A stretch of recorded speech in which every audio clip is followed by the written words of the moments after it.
आज आपण आलेलो आहोत लोणावळा रेल्वे स्टेशन इथे। तरी भाजी आहे, त्यामध्ये भात आहे, वरण आहे, पोळ्या आहेत, 150 पोळ्या आपण आणलेल्या आहेत सोबत। या बाबा या, नमस्कार। आणि आता गिरीश सर गेलेले आहेत जे जे गरजू आहेत त्यांना बोलून आणण्यासाठी। मावशी जेवण करायचं का? पैसे नाही मावशी, आम्ही पैसे घेऊन नाही जेवण देत। या या, आमची असती मोठी ताट संपलीत ना, मग आम्ही पटकन हीच आणली। बस एवढा संपवा। ठीक आहे दादा, ठीक आहे। दोघे थांबा, मम्मी देते तुम्हाला। हे ठेवून या आणि वरण भात घ्यायला या परत। चालल्या का? देवाचे आभार आपले नाही, हे सर्व देवाचे आहे। हो, जेवला नाही का सकाळपासून? कोण देत इथे जेवण? गरीबाला या वरण भात। हा, 2 पोळ्या। जेवण आवडलं का? एक नंबर भाजी, 1 नंबर पोळी। अजून देऊ पोळी? हे का सकाळी पण खाऊ शकते पोळी। नाश्ता होईल, कामाला जायच्या आधी नाश्ता होईल। चहा बरोबर खातो, चपाती खाऊन घ्या मावशी। चपाती भाजी द्या ना, देते देते।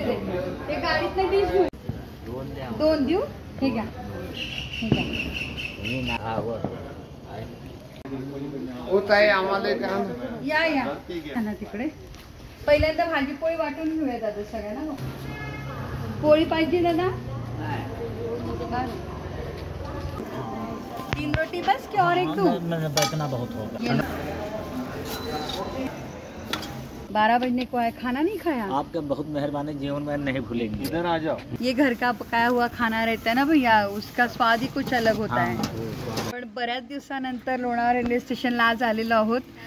खूप छान वाटलं, एवढं समाधान झालंय ना आज।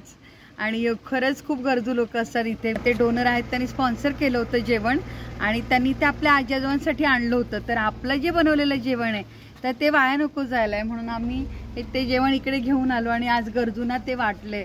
तर हे समाधान खूप मोठं असतं।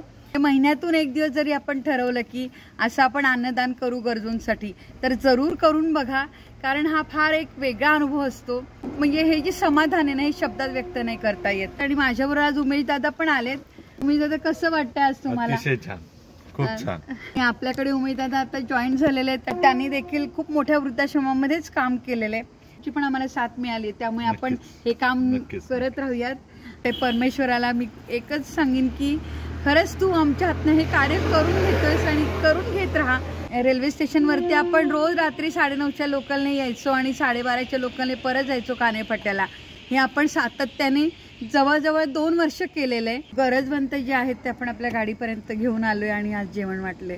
कपडे सुद्धा आपण जे लोक देतात आपल्याला, आज एक रात्रभर त्यांच्याकडे ब्लँकेट नसतं, त्यांच्याकडे कपडे नसतात, जे कोणी इथे मोलमजुरी करून राहत आहेत, तर त्यांना आपले वापरलेले कपडे देखील खूप महत्त्वाचे असतात त्या दिवसापुरते।